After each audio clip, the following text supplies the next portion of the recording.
what the politicians of my own cadre was saying when I said I was going to remove oil subsidy is that I was going to remove the incompetence and corruption in the subsidy, not punish Nigerian people.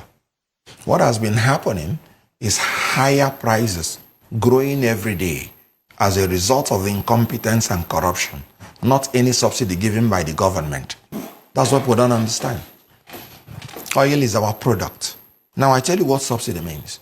Subsidy means that you as a government, that you have done everything you're supposed to do, yet the cost of producing that commodity is higher than what the people can bear.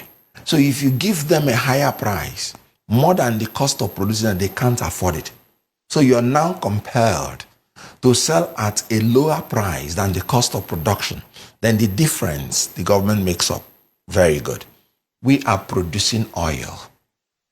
So gradually, when we built our 4 refineries, we were net exporters. There was no need for subsidy.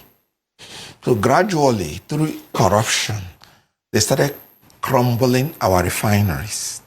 And then they needed more money because they started importing in dollars. And then they needed more money to pay, to cover up, transferring the cost, higher cost, to the people, transferring their incompetence and corruption to the people. So if you rewind it and build the refineries and allow private people to come in and supply crude to them, you have rewound the incompetence and corruption, and the price will come down. I give you an example. Before the GSM came in, we were paying a whole lot to get a line, not 9 knots if you remembered, from the Nitel.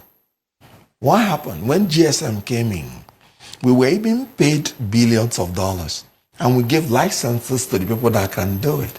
And they started doing it. 2 of them came in the first time. You know what they told us?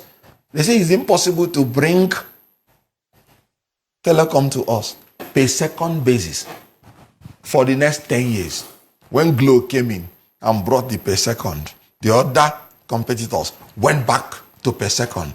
Today, we are still enjoying data at a commensurate price, not because there is subsidy, but because there is efficiency in the management of it. Competition. And then the supply is there. When President Tinubu removed subsidy the first time, I granted interview before 24 hours. I said, Mr. President, this will be unsustainable. What you should do is ensure regular supply and ensure there is no monopoly. What would be unsustainable? And this price, would be? The price that will result from your purported removal of subsidy will be unsustainable.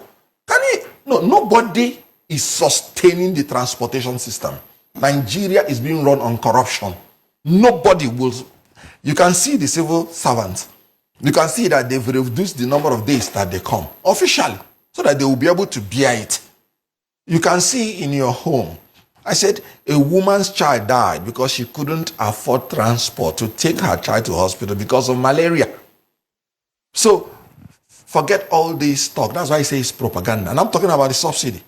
If Dangote came in, if you have 2 more Dangotes and you supply them oil, crude oil, the oil will come down to 200, 300. So what they are telling you subsidy removed? No. There was no subsidy in the first place because oil is our product. So what I'm saying is if you remove the incompetence and corruption, the price will come down. They were simply increasing prices because they wanted to transfer the burden to the poor masses so that they will continue to have more money to spend on their private jets, on building the vice president's office with 21 billion or house with 21 billion naira, to drive Cadillac beasts, to do all these things when people are dying of hunger and hardship. There was no subsidy in the first. Because the president told you he shared 330 billion naira to 8 million homes. Who are they? Did people from your village get it? Because I don't know about mine. 8 million homes. That money is blown.